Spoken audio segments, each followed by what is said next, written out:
Coral restoration diver course is a really exciting coral course where you get to learn about the coral ecosystem. You see how everything is connected to everything. What is the importance of coral reef ecosystem? How coral reef ecosystems shape our coastlines.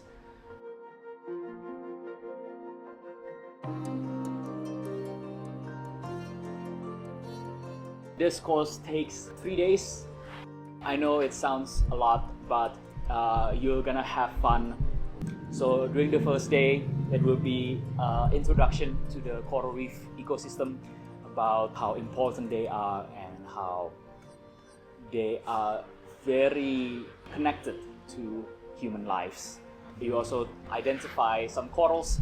We try to make it fun. We put some prompts to make it memorable so that participants, they don't get stressed remembering all of these Latin names that they don't know the meaning about. We just make it fun, make sure that it correlates with what they are seeing or correlates with some of their experience as well.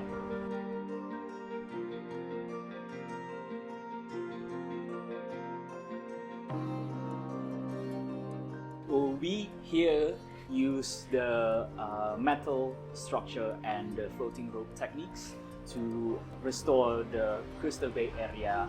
It is engaging for the participants because then they can feel that what they're doing is having an impact, and you can see it from the past restoration classes. You can see the results from a year, 2 years, or 3 years ago, where corals that we have planted have become a huge patch of reef where there's lots of fish that calls it home. There are thousands of coral species, and by doing this course, you are able to appreciate the reef a bit more. Whenever you dive anywhere, you can appreciate the biodiversity, the different kinds of corals that are in the dive site. You will see, oh, I've seen that, I've learned that.